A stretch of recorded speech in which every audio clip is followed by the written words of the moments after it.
Hello, आदाब, सत श्री अकाल, राम राम। एक बार फिर आप तमाम लोगों का स्वागत है सफारी मैक्स क्राइम स्टोरी के इस यूट्यूब चैनल में एक और नई कहानी के साथ। उम्मीद है कि मेरा ये पूरा परिवार ठीक होगा, अपना और अपनों का ख्याल रख रहा होगा। तो अपनी आज की कहानी पर चलते हैं, पर उससे पहले मैं एक अपडेट दे दूं कि अभी कुछ कहानी पहले मैंने एक कहानी सुनाई थी, इसराइल हमास और इस्माइल हानिया की। उसमें ये अपडेट आई है कि ईरान में जब इस्माइल हानिया की मौत हुई थी, वो हमला उस घर पर ना तो मिसाइल से और ना ही किसी रॉकेट या ड्रोन से हुआ था।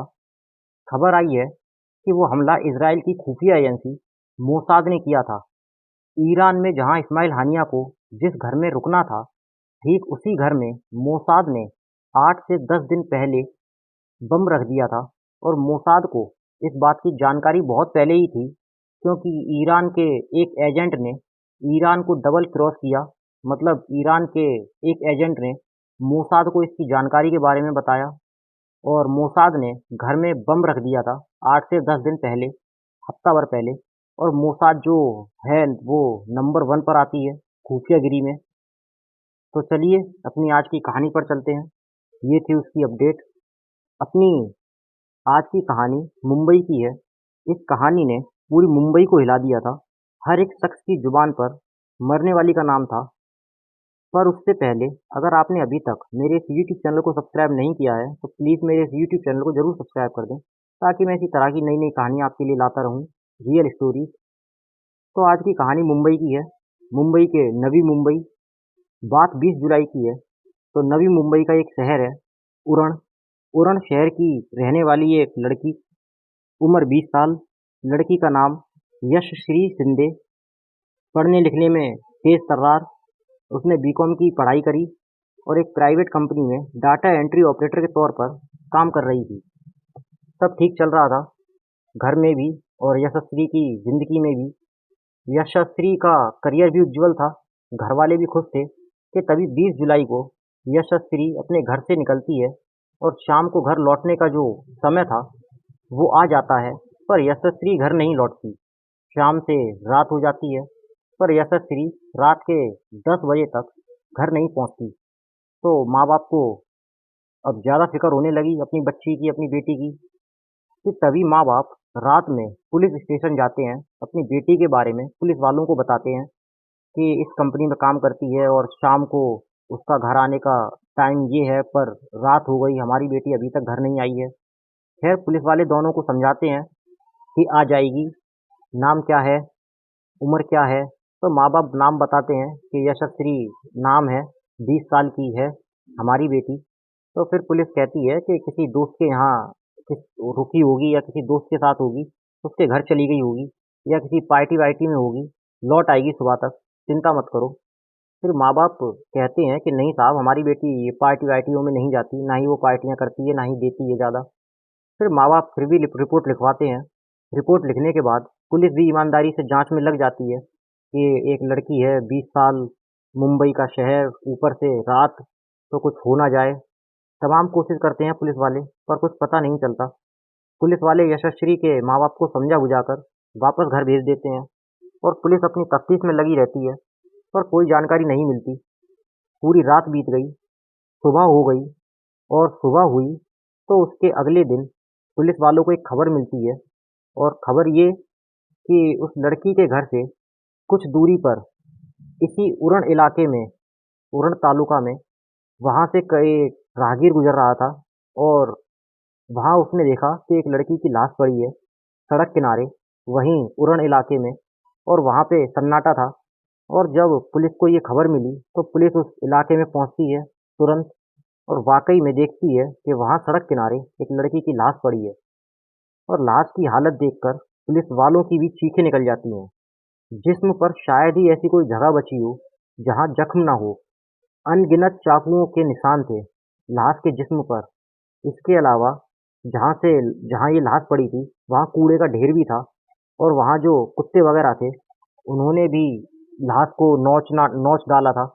तो जिस्म पर इसके भी निशान थे। तो पुलिस उस आधी अधूरी लाश को उठाती है और पोस्टमार्टम के लिए सरकारी अस्पताल भेजती है। और फिर लाश पहचानने के लायक तो नहीं थी। फिर पुलिस ने पता किया कि जब यशस्वी गायब हुई थी तब उसने कौन से कपड़े पहने हुए थे। तो लाश के जिस्म पर जो थोड़े बहुत कपड़े चिपके हुए थे, उन कपड़ों से माँ बाप के बताए कपड़ों से मिलान करती है पुलिस, तो वो मैच हो जाते हैं।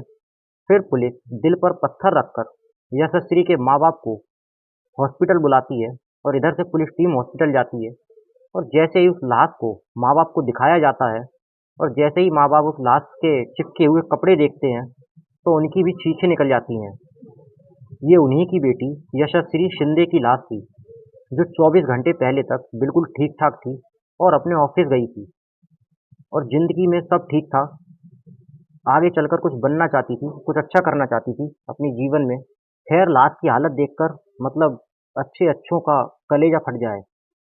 2012 की निर्भया के साथ जो हुआ था, उसके जिस्म पर लगातार कुछ उसी तरह के जिस्म पर निशान थे। यहाँ तक कि कातिल ने उसके प्राइवेट पार्ट्स तक पर हमला किया था और काट डाला था। जब डॉक्टर ने पोस्टमार्टम किया और जख्मों की गिनती बताई, तो सुनने वाले को भी कलेजा चाहिए था, तो सुन नहीं पाए लोग। अब इतनी हैवानियत के साथ, इतनी बेदर्दी से यशस्वी का कत्ल कौन करेगा? पुलिस इस सवाल का जवाब जानना चाहती थी। इधर ये खबर मीडिया में आ गई। लोग इसको दिल्ली की निर्भया 2012 से तुलना करने लगे और इसी तरह से छपी ये बात अखबारों में। अब ये हुआ कि एक लड़की के साथ ऐसा कैसे हुआ और कौन कर सकता है? तो कौन है वो? और वो भी मुंबई जैसे शहर में, मुंबई के इतने करीब। खैर पुलिस ने पूछताछ शुरू करी और घरवालों से पूछा कि किसी से कोई दुश्मनी या कुछ और। तो घरवालों ने कहा कि नहीं, हमारी बेटी खुश थी जिंदगी में, पढ़ाई लिखाई करने के बाद वो नौकरी कर रही थी, सब ठीक था। पुलिस वाले फिर पूछते हैं कि फिर भी कोई हो, कोई पुरानी दुश्मनी? कि तभी घरवाले कहते हैं कि हाँ, करीब 5-6 साल पुरानी बात है, एक लड़का हमारी बेटी की वजह से जेल गया था। अ, फिर पुलिस ने पूछा कि क्यों, क्या बात थी? तो घरवाले कहते हैं कि उस लड़के का नाम था दाऊद शेख और वो वहीं रहता था, इसी उरण इलाके में, और वो अक्सर मेरी बेटी से बातचीत किया करता था। जब तक तमीज़ के दायरे में था, ठीक था, लेकिन फिर उसने मेरी बेटी को तंग करना शुरू कर दिया, उसका यौन शोषण किया। तो फिर हमने मतलब घरवालों ने कंप्लेंट लिखवा दी और चूंकि उस वक्त बच्ची नाबालिग थी, यशस्वी 18 की हुई नहीं थी, तो पुलिस ने भी फिर पॉक्सो एक्ट के तहत मामला दर्ज किया और उसे जेल भेज दिया था, दाऊद शेख को। तो उन्होंने कहा कि बस ये हुआ, हमारा दाऊद शेख से कोई मतलब नहीं है, ना ही हमने उसे देखा है दाऊद शेख को इतने सालों से।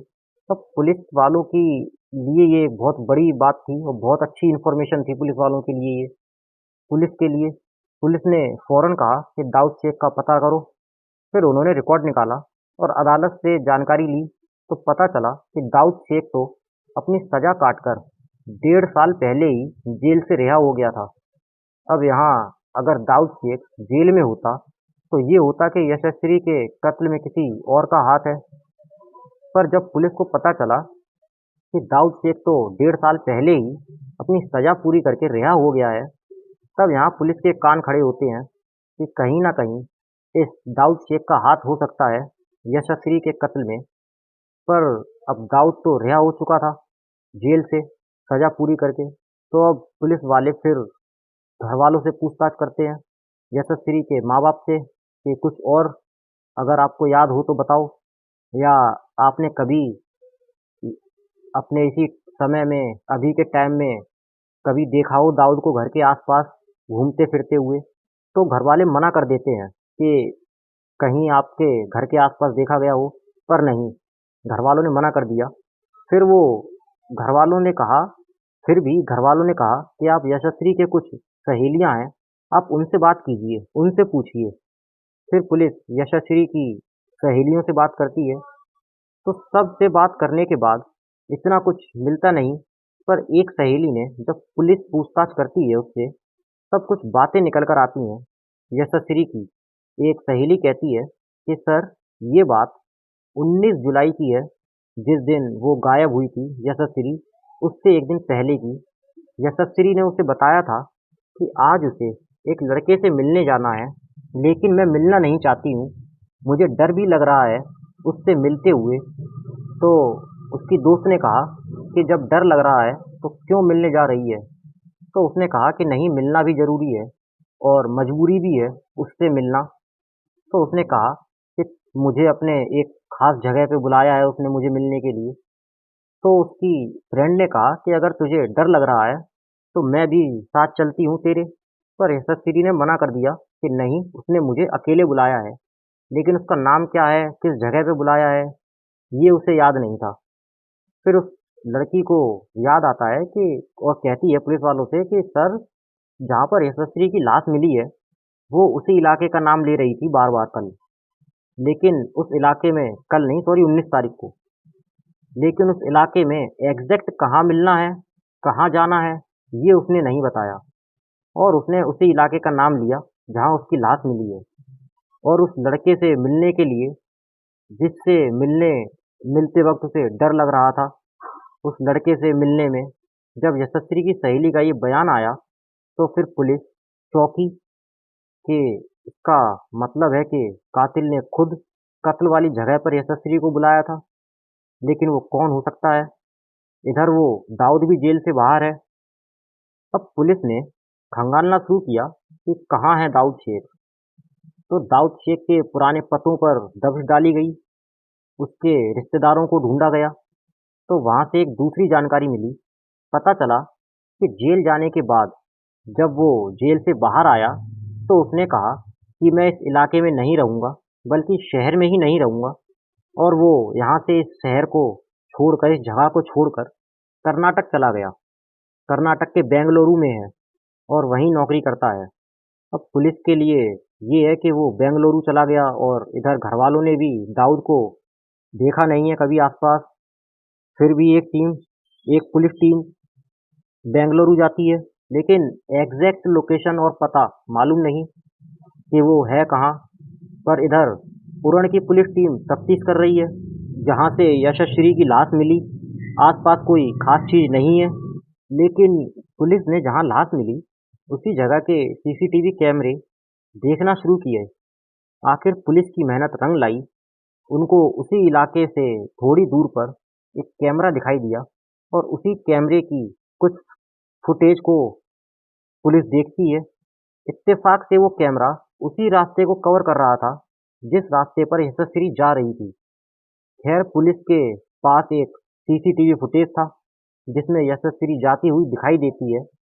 जिस दिन यशस्वी अपने घर से गायब हुई उस दिन थर्सडे था और जिस जगह पे उसकी लाश मिली उसके कुछ दूर पहले एक रास्ता जाता था जिस रास्ते पर कैमरा लगा था। और दोपहर 2:17 पर उस कैमरे में यशस्वी पैदल जाते दिखाई देती है।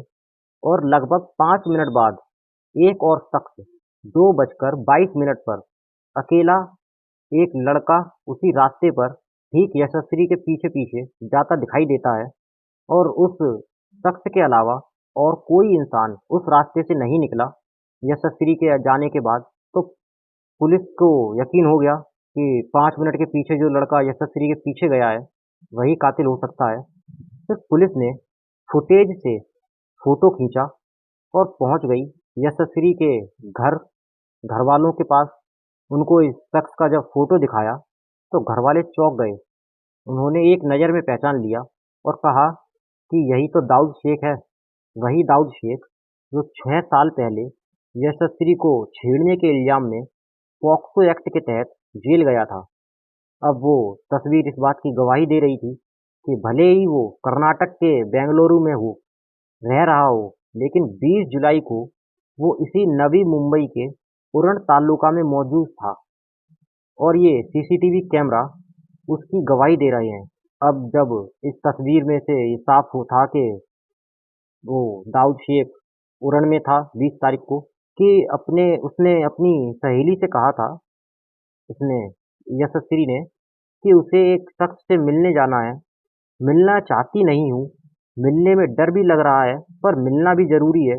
तो इसका मतलब वो यही शख्स था, दाऊद शेख। और उधर बेंगलुरु में दाऊद की तलाश हो रही है।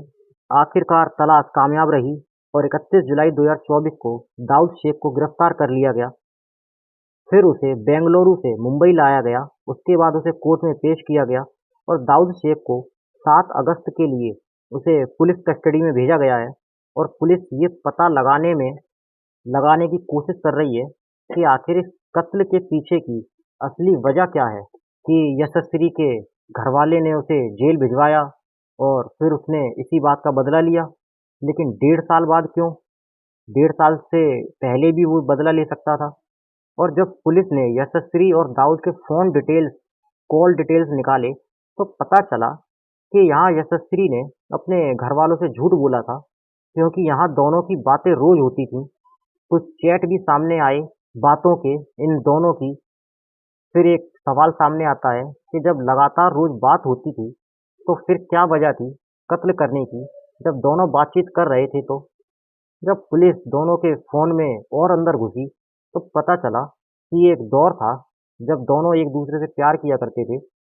फिर ये इल्ज़ाम-विल्ज़ाम लगा दाऊद शेख पर और वो जेल चला गया।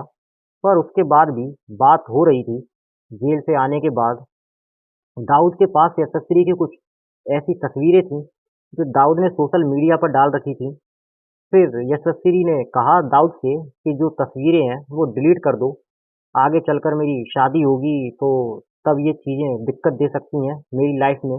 अब एक शख्स का नाम और आ रहा है कि इस केस में मोहसिन, जो कि यशस्वी का दोस्त था कुछ समय से, और कहीं न कहीं दाऊद को ये बात पता चल गई और लव ट्रायंगल वाला मैटर आ गया और दाऊद शेख ने जेलस हो गया इस बात से दाऊद शेख, और तस्वीर देने के बहाने उसने यशस्वी को बुलाया और मार दिया।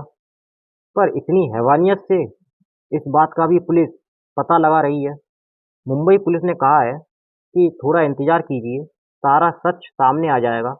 खैर, मुंबई पुलिस कर रही है पूछताछ। अब तक बस इतना ही पता चला है कि ये जो दाऊद शेख है, उसने ही मारा है यशस्वी को। बस यही खबर है अभी। पर क्यों मारा और इतनी हैवानियत के साथ कत्ल क्यों किया, इसका पता पुलिस लगा रही है। 7 अगस्त के बाद इसकी भी पूरी जानकारी मिल जाएगी और जैसे ही कोई अपडेट आती है इस केस से जुड़ी, तो उसको मैं आपको बताऊंगा। इसी चैनल पर आपको बताऊंगा, डालूंगा वीडियो। इसीलिए इस चैनल को सब्सक्राइब ज़रूर कर लें, ताकि केस की कोई भी अपडेट आएगी तो सबसे पहले वो आप तक पहुंचे। तो ये थी आज की कहानी। कहानी पसंद आई हो तो कहानी को लाइक करना, कहानी को अपने दोस्तों के साथ शेयर करना, और इसी केस की आगे की अपडेट लेने के लिए इस यूट्यूब चैनल को ज़रूर सब्सक्राइब करना, ताकि मेरी हर कहानी आप तक पहले पहुंचे। तो मिलते हैं अगली किसी नई कहानी के साथ, किसी सच्ची कहानी के साथ। तब तक के लिए अपना ख्याल रखना, अपनों का ख्याल रखना, और safari max crime story channel का ख्याल रखना। Please subscribe safari max crime story. Thank you so much.